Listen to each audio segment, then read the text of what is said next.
Okay, hello everyone. In case you can hear me, I'm sorry for being a little late. Somebody's calling.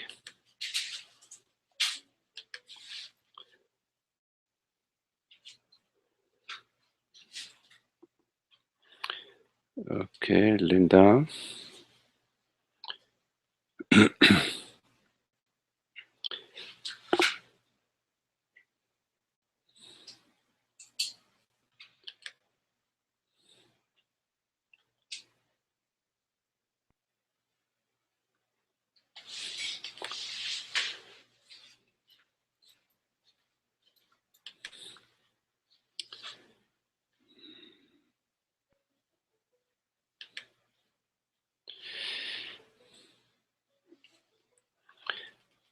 Lina, can you hear me?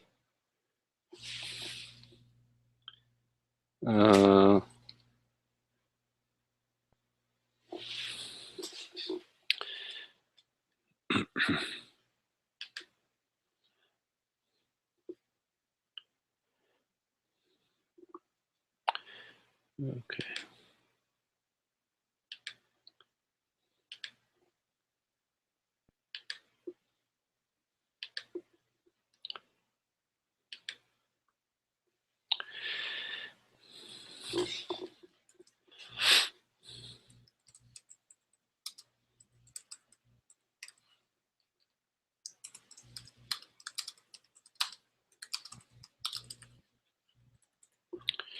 Let me know if you can hear me.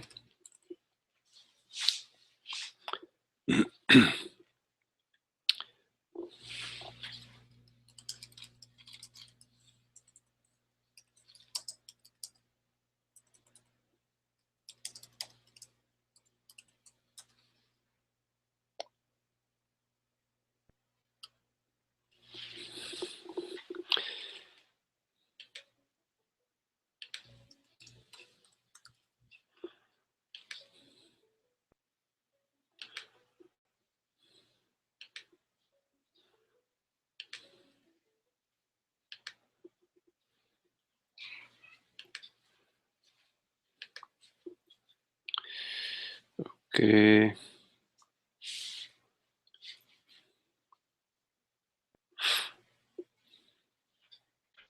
Christine, I see you joined. Can you see me and hear me? I can now, but the video just had, the invitation that you sent me just had a play button, but then it just kept going like in a loop back to the play button, so I wasn't sure. Okay. Okay, well, I don't see your picture, but I see that you're online with a beautiful sunset, which is a very lovely. So probably your video is not turned on, which is fine. I just wanted to just share that with you. I know that Lina is also trying to join me, but somehow she's on another. Oh, okay, Linda. Hello, Linda. I see that you just joined. Okay, can you hear me, Linda? Yes, hi. Hello, How Linda. are you? Hello, good. Hello. Good.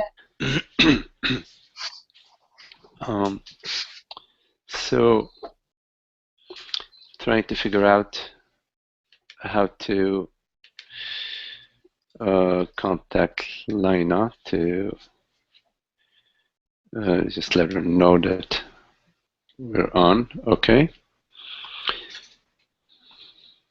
I'm just going to wait a few minutes since I arrived late in case some folks are trying to join. I'll be right back.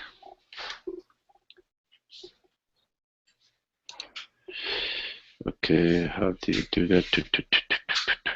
Maybe this. Let me try that.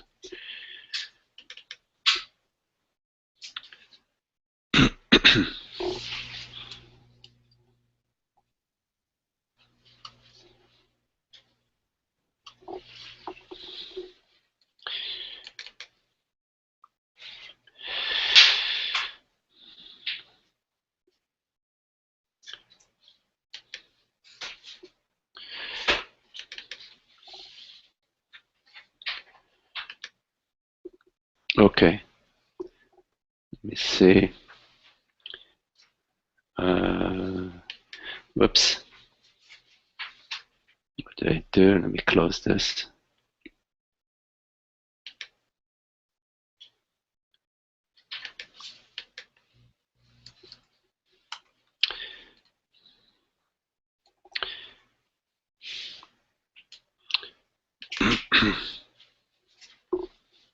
Just trying to work out some bugs here.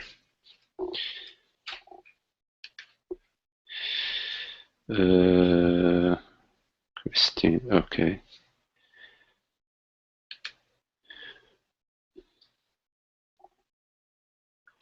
Okay. Let's see.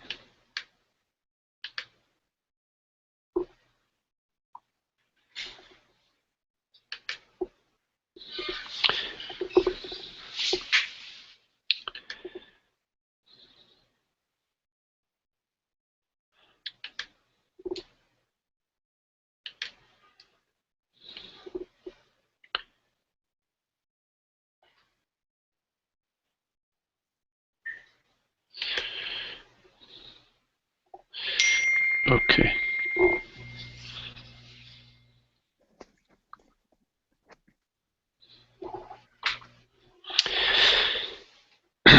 Okay. Hey, Lina, you made it. I did. I got lost somewhere in the ethers, but I got back. I know. I saw you. I saw you online a few minutes ago, but it was not the right laptop, so I had to. So you had to disconnect me? Yes, Okay, I'm sorry. I can handle it. That's what's really wonderful. A lot of things are so much easier to handle now. You don't have any attachment to it. Beautiful. It's like, oh, isn't that interesting? Yes. Nice. It's so much freedom. Yes, that's nice. I love it. That's beautiful. Oh, great. Yeah. How is Jack doing? Is he? He's fine. He's downstairs working. Well, give him my best. Okay. I Thank will. you. Okay. Had my nose operated on yesterday. Oh, okay. Oh, I hope all is well. They just took a big hunk of it off, but Okay. it'll grow back. Okay. One of those things. Okay.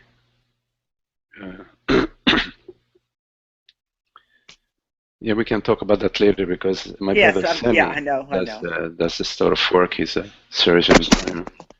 If there is anything you want to talk about with him.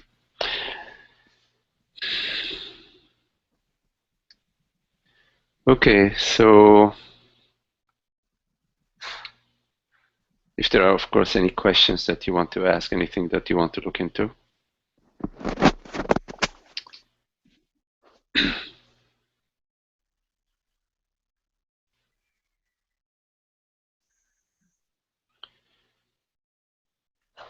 And for other people who might be listening online, if you want to pose a question, you can just pose it by messaging me on Facebook or by in the Google. You can write the note in the Google Plus, and I will get it.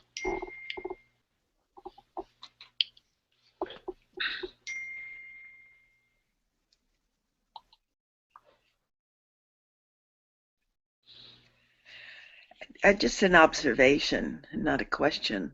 Yeah. Watching just watching life move. I think there was such a blessing to be sitting in a place like Paris for a month and have nothing, being thrown out of my ordinary environment allowed me to kind of be thrown out of my way of thinking and the ways that my normal reactions, shall we say. Yeah. And it was like cutting a boat loose and just letting it drift and deal with life as, each moment as it comes. Yeah. Whenever there is like a big change in your world, in your external world, such as traveling or moving from one home to the other, or changes in relationships, these changes that occur, they somehow reference the changeless. Yeah. Sort of the screen changes drastically, and what we love about it when it occurs is our the recognition of the unmoved. So like when we travel and there is a big change in scene, on one hand it is sort of stressful at the body level, having to sort of adjust to a language and cultural changes and so on. But we do love these sort of changes because it refers to the changeless. And the changeless is that, as you just said, that is watching whatever is happening, but it doesn't need to do anything. Yeah. There are no normal anchors. When you're in your environment that you're used to day to day, there's always something, memory or something to anchor on to something. If thrown into a totally different environment, I think that is why it triggers the changeless. Or yeah, well, whatever appears to you in your daily life, the habits and repetitive thoughts, they appear to the screen, to the screen of consciousness, to the presence that you are.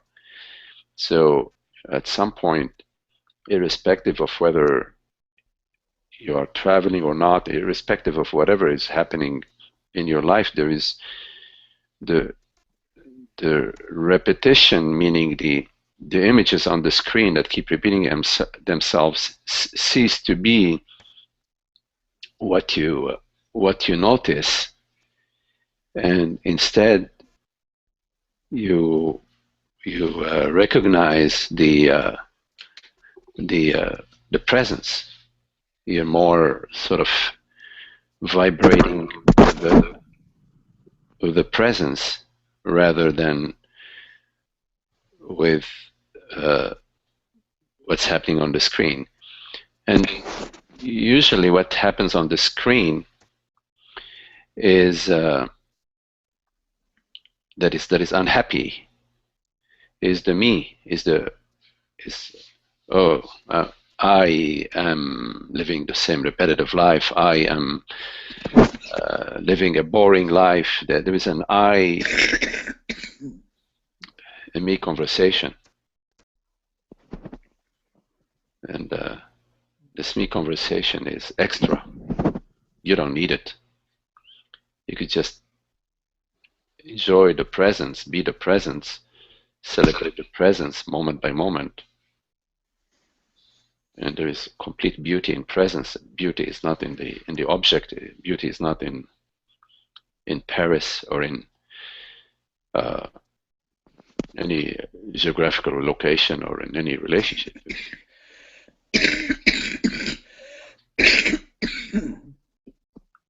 So the beauty is in the beauty itself, and it is once we sort of realize that is what the beauty is, not out there, that actually we are the beauty, we are the love that's shining onto the world.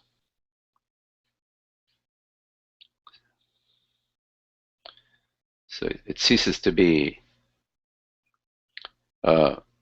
something out there. So you experience the beauty as yourself, as the source, as what you are. Hey, Magdi. Hey, Linda. can I just ask a question? Sure. I was wondering where you could recommend that I could go to have the me removed. Maybe your brother.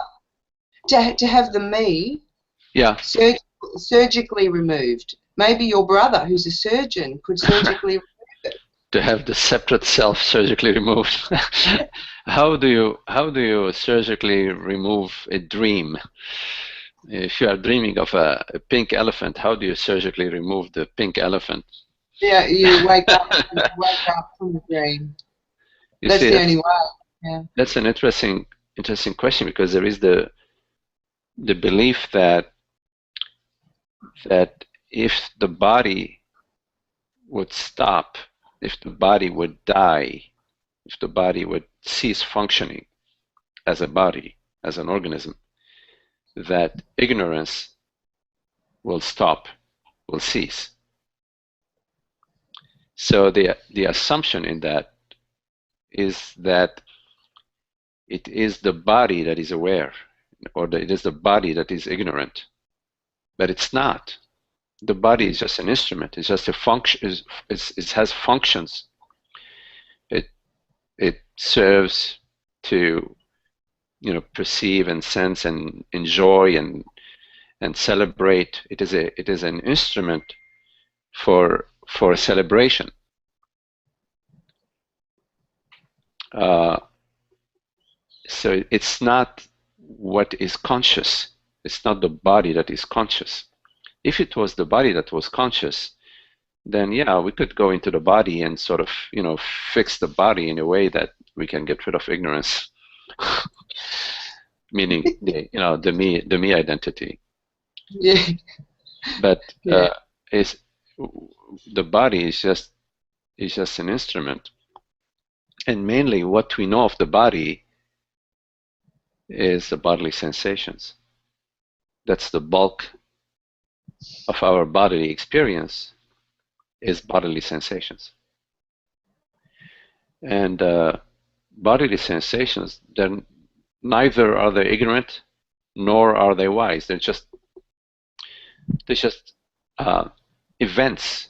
They're like, a bodily sensation is like a toothache, or an itch, or a warm feeling in your chest or in your neck or in your face.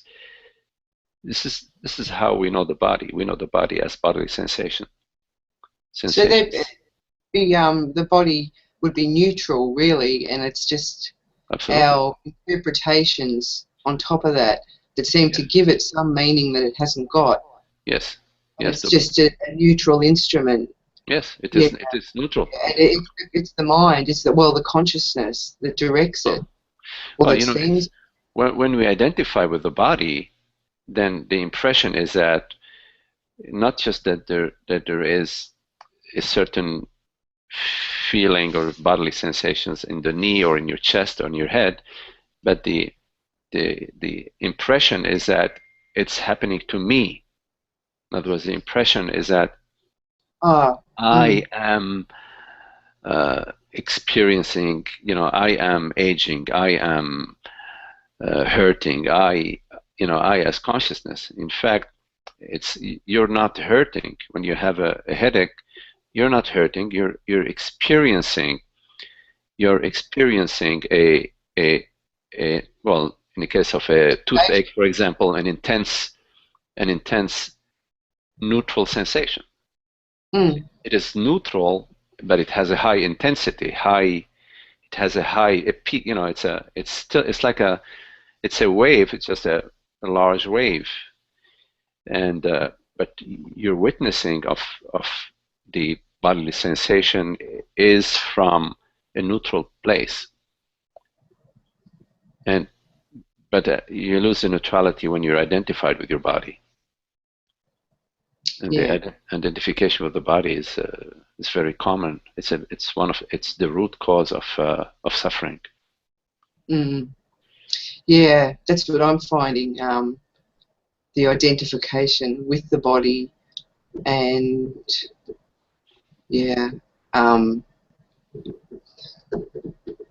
and with the separate me.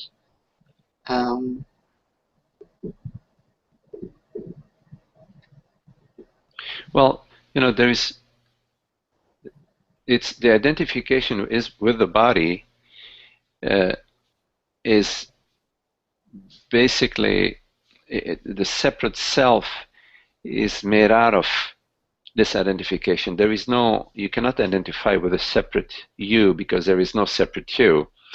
When you identify with the body, the impression is the impression of separation. The impression that is that I am contained, I as consciousness, I'm contained in this body-mind. In fact, there is no separate self that you identify with. You just identify, meaning you as consciousness, identify with a form, with your house, with your car, with your dog, with whatever, with your body. That's identification with the body is the most common identification, and as that identification takes place, the impression is that I'm a separate person. So the separate self is that identification. It's a process of identification that we resume moment by moment, and that we drop in deep sleep, and we drop that identification in moments of great joy, or in moments of awe, or in moments of amazement or wonder or great happiness. In these moments, there isn't an identification with the body, mind, or with anything. There's just the joy, which is the openness. And so the openness is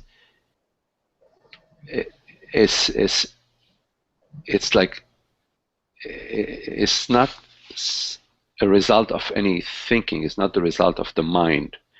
Openness is the quality of cosmic quality, if you want to, it's a quality of the universe.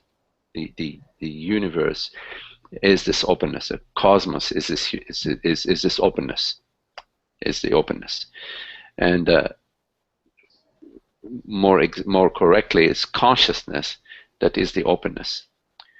So the natural state is the open state. The natural state is the relaxed open state.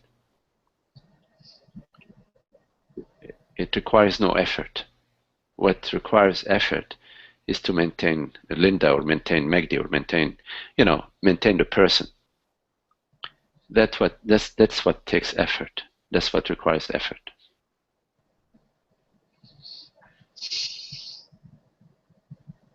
And you maintain your persona, you maintain your persona, your sense of personhood by maintaining your belief and your ideas and your notions about how things are and who you are as an object, as a form. And you maintain it. It's really unusual to try and, well, I can't imagine it. I can't imagine reality, but to imagine formlessness, when all I've known is to be, contained in a form.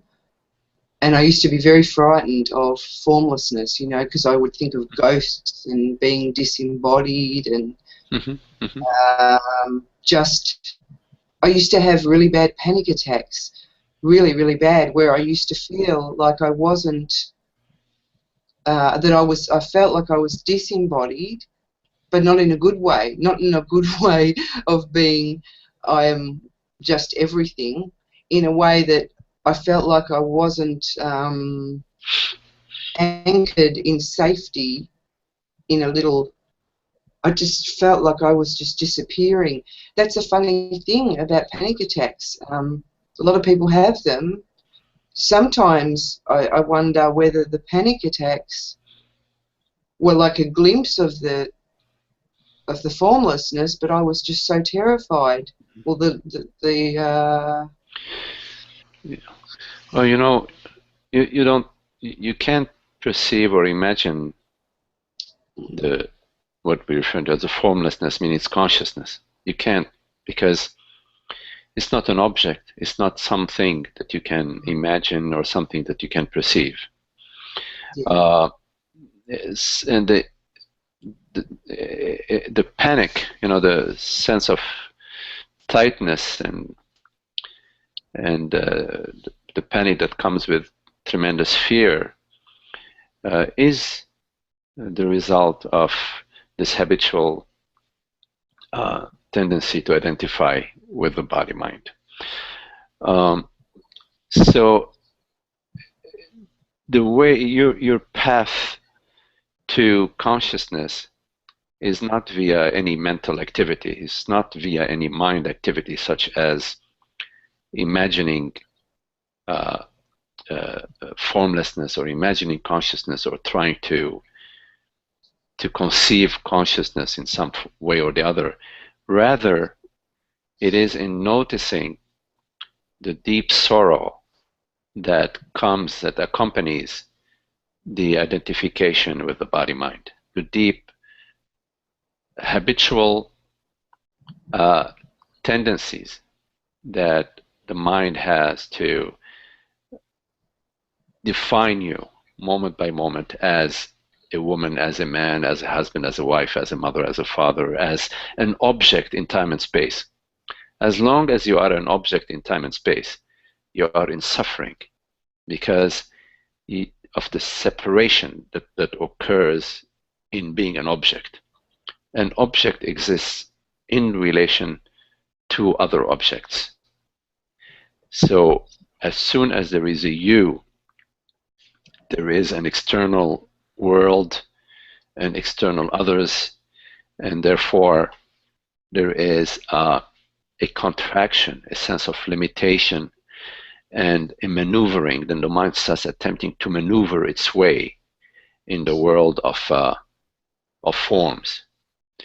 So your way to consciousness is not to attempt to imagine it, but to realize that the identification, what you take yourself to be as a man or as a woman, is not what you truly are. What you are is that perceives this thought.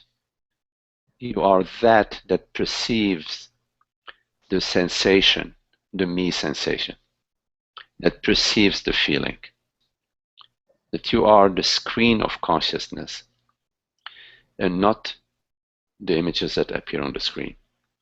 So simply go back over and over in your experiences, not to what you are experiencing, but go to the fact of experiencing, that there is an experiencing happening, irrespective of what is being experienced.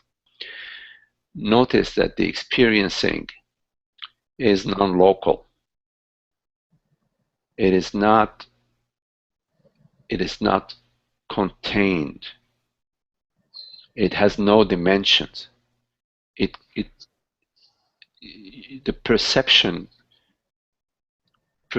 is borderless, but the perceived has borders. So a feeling, a sensation, an object, a thought has some form, but the screen upon which and out of which this perception arises is borderless. And you can go to it by noticing right here, right now, in hearing these words, that before even Linda comes on board, there is a hearing. In other words, the Linda character arises as a mind event following the fact of perception.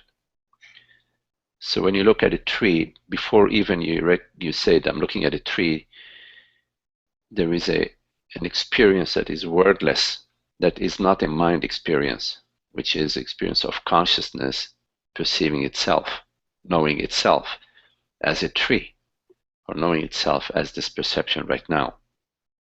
And then following that, thought comes in, which is habitual thought. It says, I, Magdi, am speaking to her, Linda. I am speaking to somebody else. I am Magdi, and you are Linda, and I am speaking to you. But that's not your experience. Your experience is not that right now you're hearing or speaking to Magdi. Your experience is that of pure consciousness. Experience is pure consciousness. Consciousness just being itself, experiencing itself, rejoicing and being itself. You have to sort of notice that, and not your habitual conversation about Australia and United States. None of that. None of that.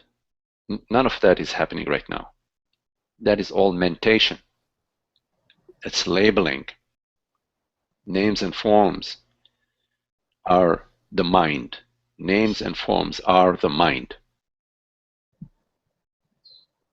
Truth, reality, the reality of consciousness is not names and forms. It is not the labels. It is itself. The truth of consciousness is consciousness itself, not any other thing.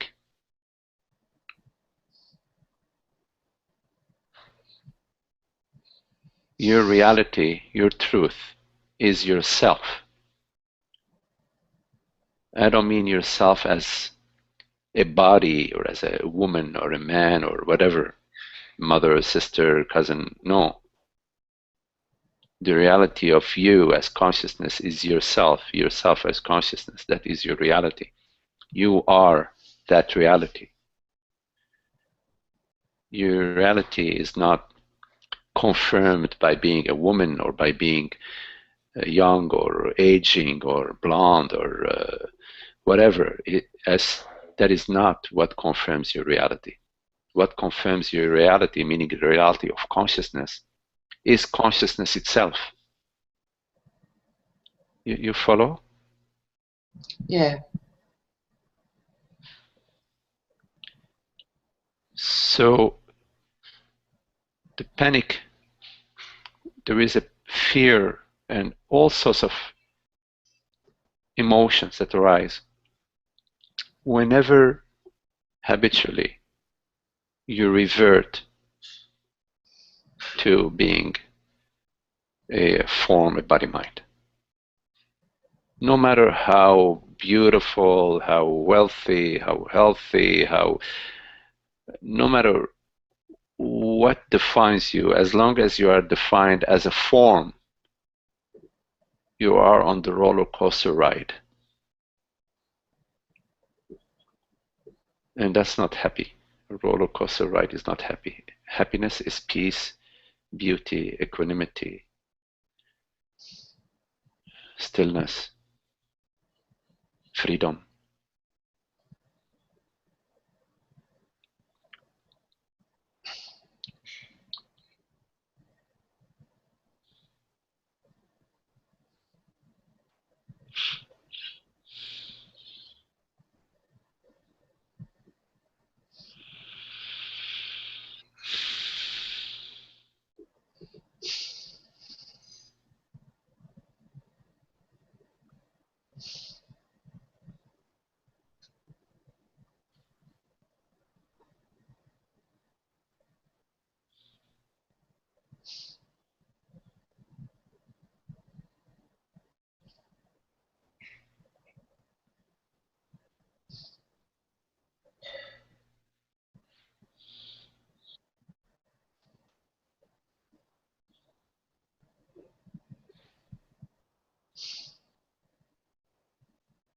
See, consciousness does not need anything.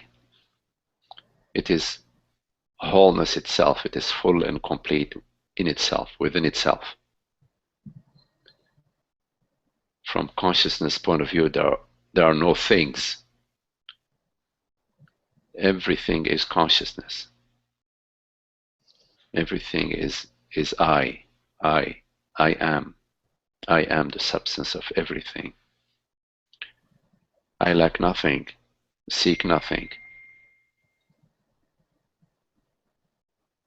argue with nobody, argue against nothing.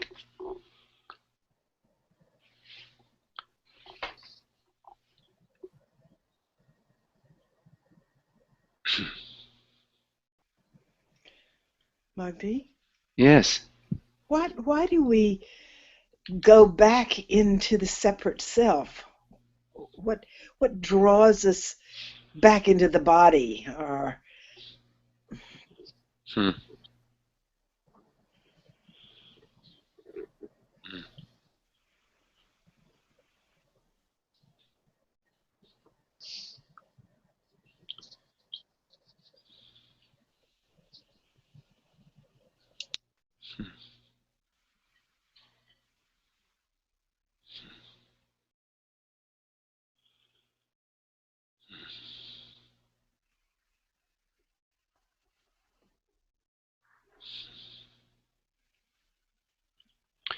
I don't know, maybe we love the dream, you know?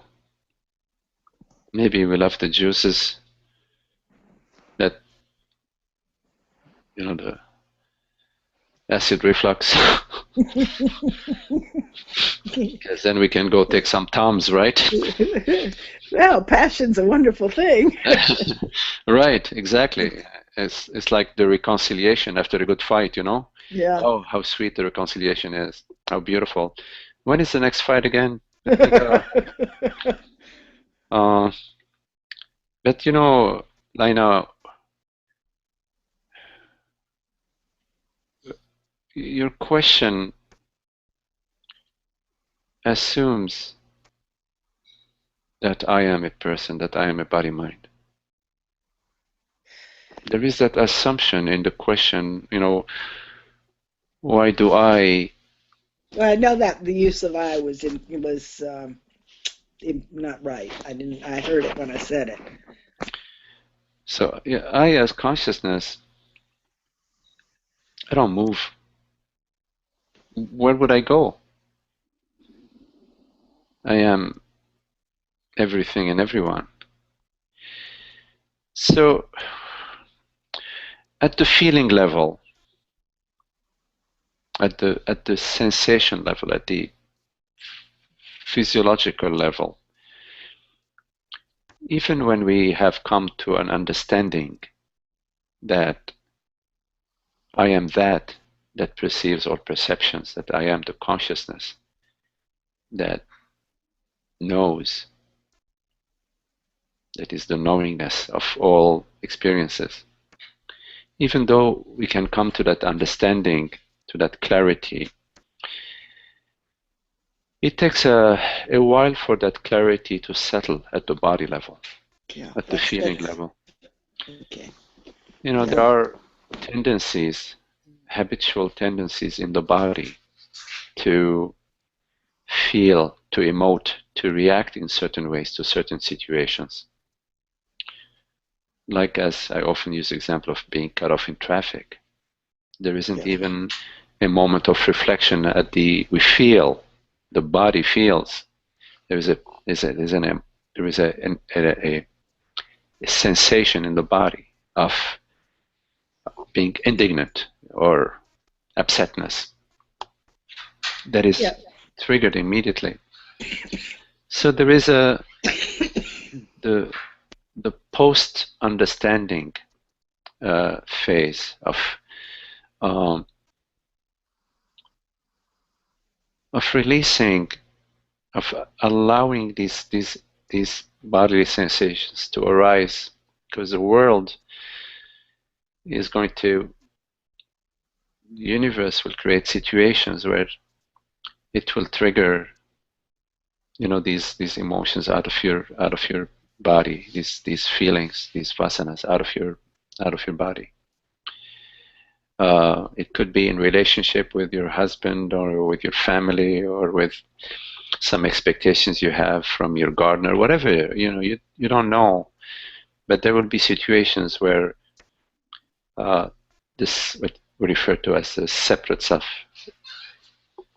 feeling, will arise. When that arises, it's a good idea to stay out of the way, not to engage with the body from a me position. Why is this happening to me? Why am I still experiencing this experience? I should be better off by now. So it's very important not to approach whatever feeling states arise from the personal level, from the personal position. Instead, remain in the stillness, in the openness of presence that is not disturbed by whatever arises. A good metaphor is like the wide open sky is not disturbed by the weather. It doesn't matter whether it is a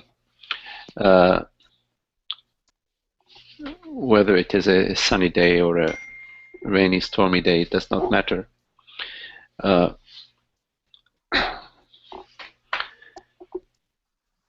So to remain as consciousness and to also consider, Laina, that whatever is arising are like remnants of ignorance that are due to arise. Due to be liberated out of your body-mind. You know what I mean? Yes. So it's a beautiful thing when the universe presents you with these opportunities to be free of them,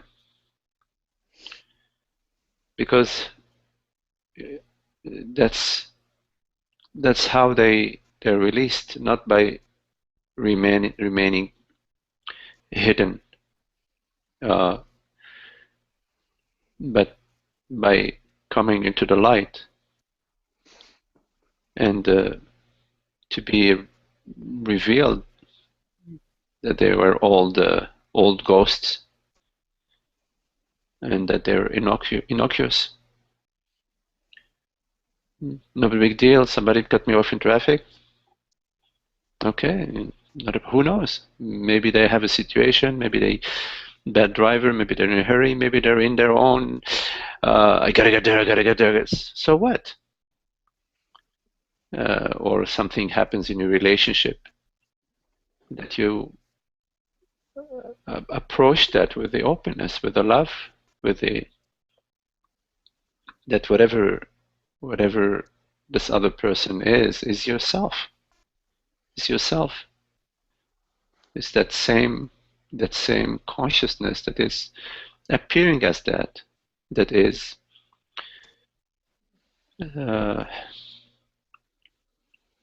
displaying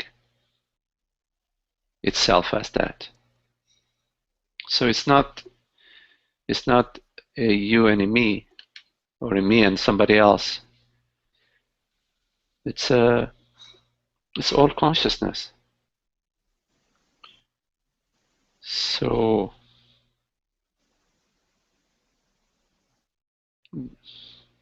the why question is a mind question.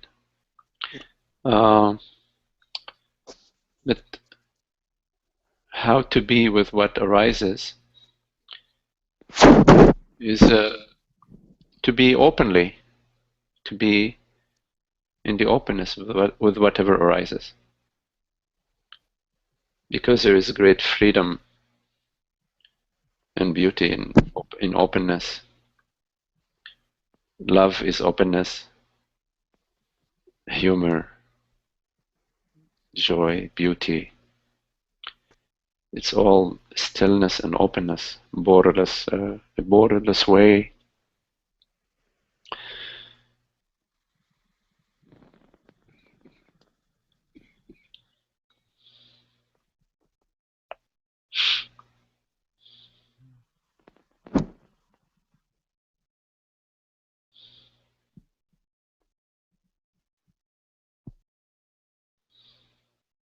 And at the feeling level, Lina, you can experiment with like relaxing into whatever feeling arises, relaxing in whatever sensation, whatever bodily sensation arises, just to be so relaxed with it, just to relax into it, to sort of melt into it or die into it or dissolve into it, so that there is nothing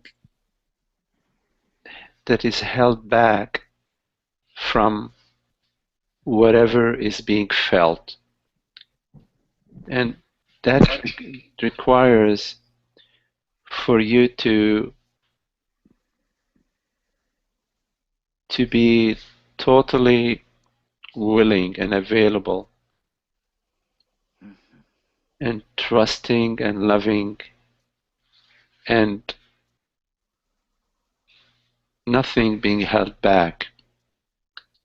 It's sort of fearlessness, but like a simple natural fearlessness. I don't mean a heroic fearlessness, a natural, loving, trustful, relaxing. Like when you go into the tub, into the tub, you fill it up with warm water, hot water, and you get in the tub and just you sort of let yourself totally melt into the sensation, irrespective of what it is. If it might arise like as a big reaction in the beginning, that's not the end of it. Just stay with it and continue to open yourself up to it without judging yourself or without judging anybody, without judging yourself and without judging the other, or without any commentary, just irrespective of what was your initial response. Continue to open yourself up to the sensation and dissolve in it.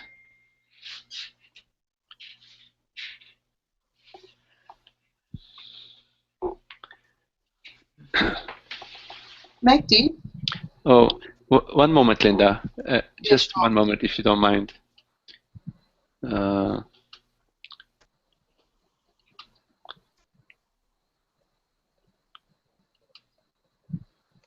Okay.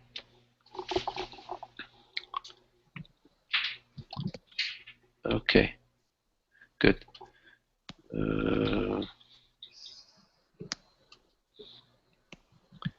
Okay.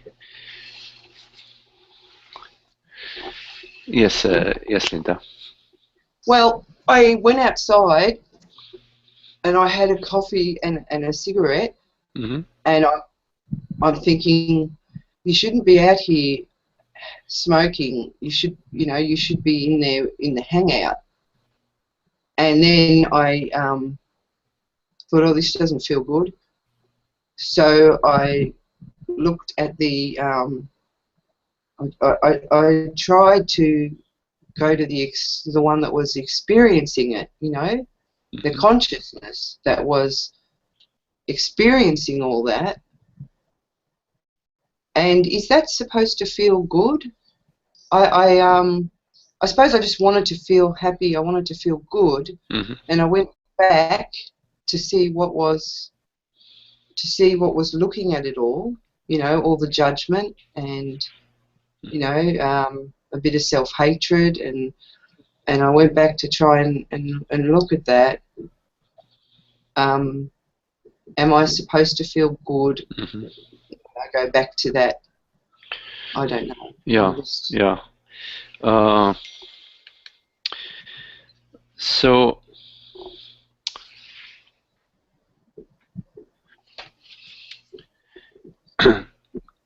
a, a good feeling or a bad feeling are still mind events. If you're trying to feel good, you're pursuing some experience. And that's not the consciousness that I'm after. Well, it's a form. It's an experience. It's an experience that comes and goes.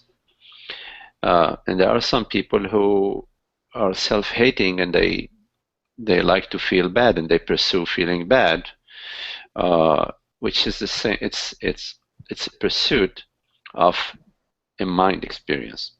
So feeling, whether good or bad, is a bodily sensation with a me, an I, is personal self-commentary. So it's a bodily sensation with a me. That's what feeling good or bad is. So feeling is a bodily sensation with a me. And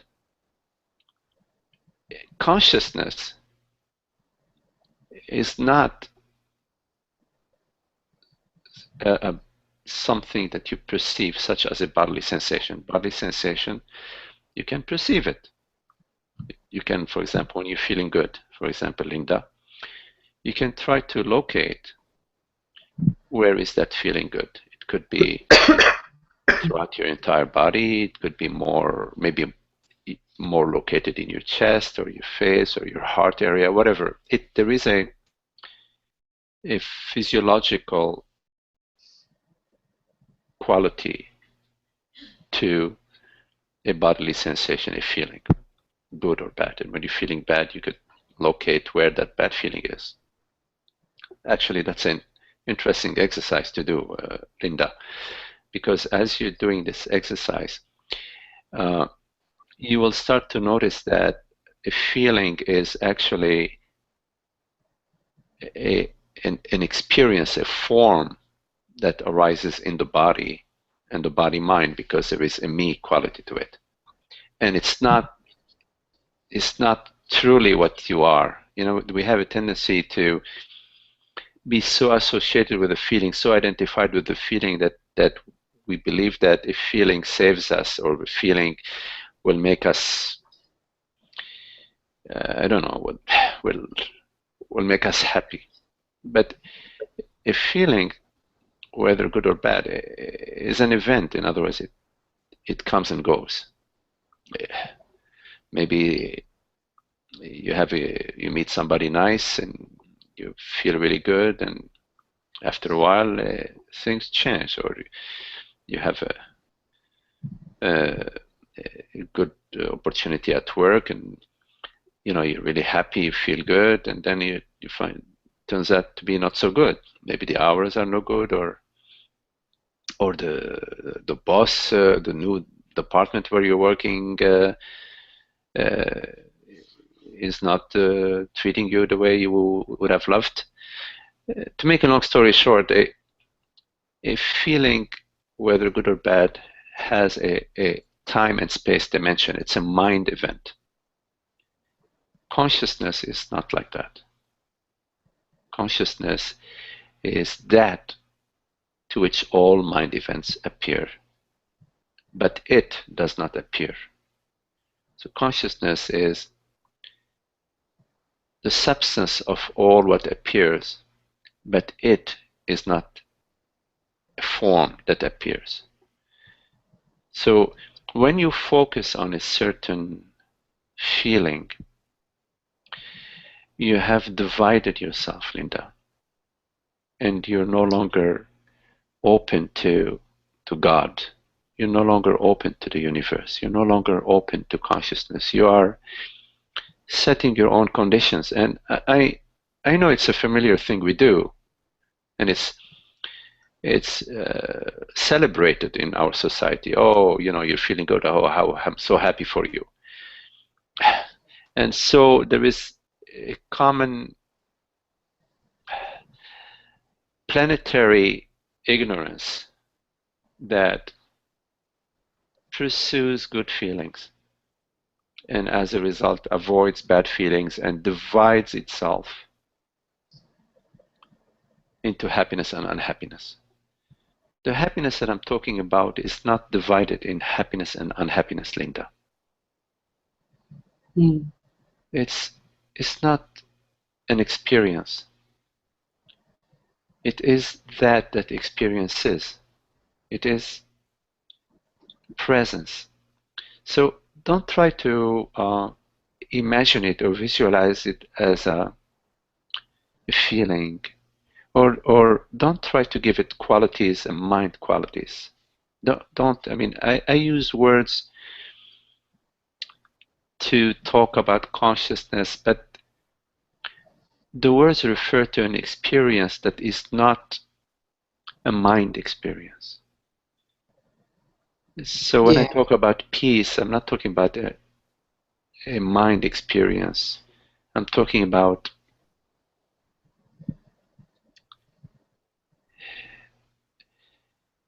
an experience that is not, that lies beyond. It's beyond. So don't set yourself worldly goals in your body-mind. Remain willing and open as unconditionally as you can, as unconditionally as possible to you, from moment to moment. Remain open, not from a place of effort, but from a tender place, from a place of vulnerability, and at the same time a place that recognizes the love of God, the divine love that recognizes the eternity and the beauty and the splendor of consciousness. Be open to that. Trust that which is beyond the mind. So that which is beyond the mind cannot be conceived or perceived via the mind. Yeah. You really got to trust what you don't know. What you think you don't know anyway. Yeah. You don't know consciousness as a mind event, but you know consciousness as what you are. So right now, consciousness is hearing these words. Right now, consciousness is speaking these words. Right now, it is consciousness that's taking on this form. So the mind says, I cannot trust what I do not know, and I should trust what I should trust what I do not know. That is the path. But that is the mind saying that. And it's true that the mind cannot know what is beyond it, because the mind can only conceive within its own limitations, which means it conceives forms, thoughts, sensations, perceptions. It conceives the world, body, mind, but it cannot conceive what is beyond. So the mind says, oh, I have to trust what I cannot conceive. But I am not talking to the mind. I am not talking to Linda. I am talking to consciousness that hears. It's impossible for me to talk to Linda because Linda is an image. Doesn't exist as a reality. It is consciousness that that I'm talking to. And so it's an invitation from consciousness to consciousness to relax in itself, to recognize itself, to know itself as itself. It already does, but just to acknowledge itself as the reality, the only reality.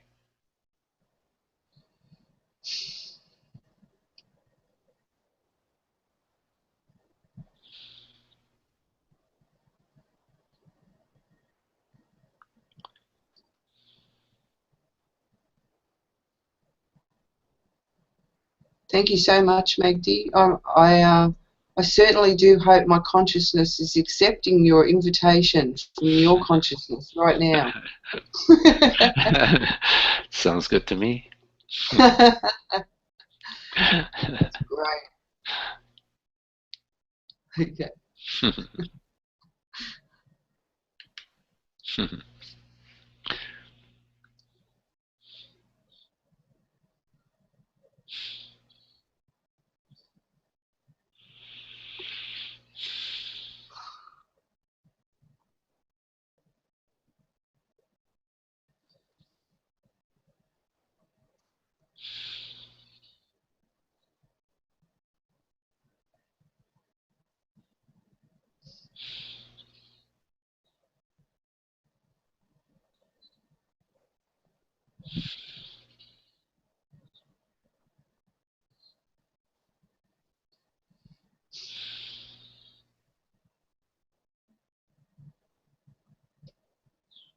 Magdi, Yes. it's Christine. I just want to say thank you for doing these satsangs. I really do appreciate listening to them. And yeah, my apologies for being very quiet today and just seeing through some stuff. And yeah, I just like sitting in the truth. So I just want to say thank you very much. Beautiful.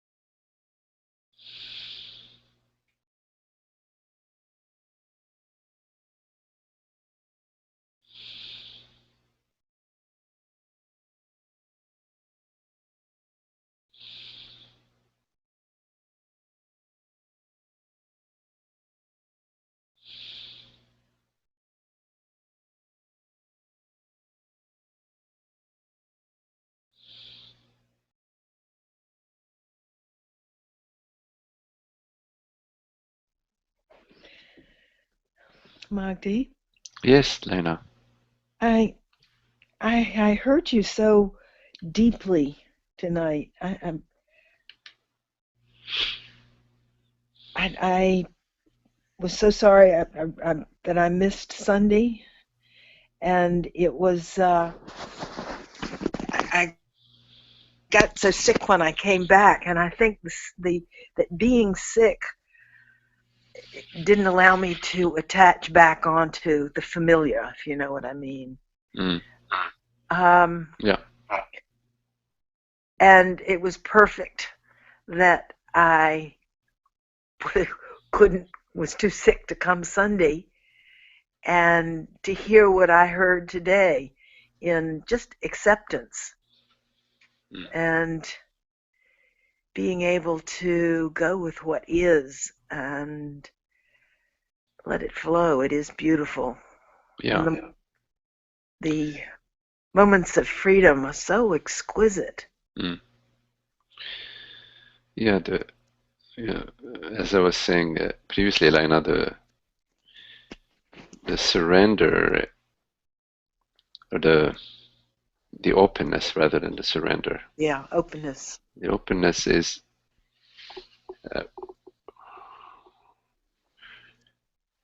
not just at the understanding level, but also to be open at the body level, whatever is happening in the world, whatever is happening to you, meaning at the experiences that are happening and the emotions and the feelings that are happening in the Yes, I body. heard Because that.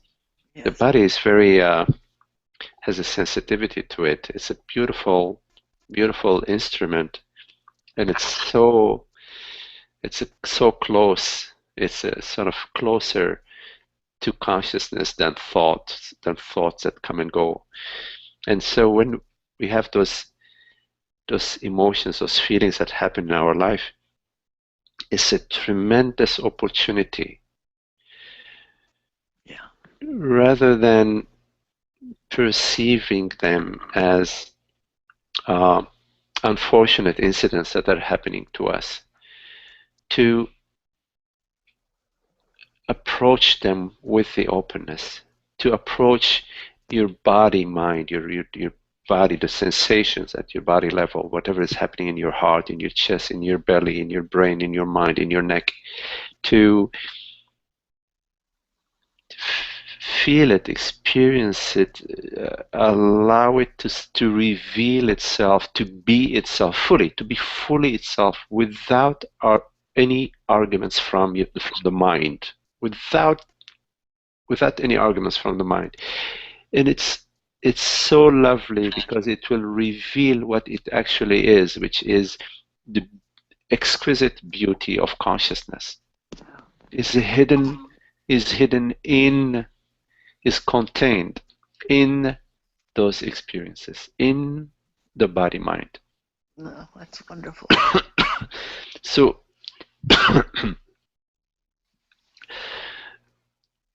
do not look at events in your life as unfortunate. That's the mind. That's the mind's position. Oh, that's good for me. That's bad for me. Oh, why did this happen to me? This should have happened to me. Oh, why this? Why not that? The mind, if you stay at the mind level, you maintain the mind, and the mind, it works in division, divides you versus the other, him and her, good versus bad, me, unhappy me versus happy me, good feeling, bad feeling. That's at the mind level. But when you go at the reality level, at the consciousness level, at the heart level, you are the complete openness, and you perceive whatever is arising in your life as a tremendous opportunity for you to die in it. It is in dying in it that the resistance and the habitual holding back dies, dissolves. Consciousness does not die. You, consciousness, you never die. You are not an event. Events have a beginning and an end.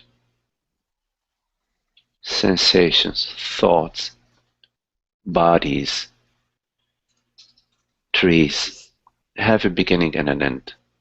But you, consciousness, you do not start or end. But what dies in your dying into the experience is the resistance, what is held back, your ideas about you,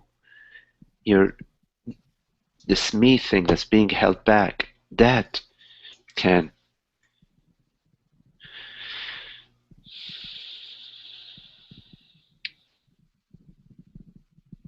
so welcome whatever is happening in your world, in your body mind. They're all pearls that consciousness is offering you. And do not give them to the mind to handle. You take them and allow all resistance to dissolve in the experience.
Okay.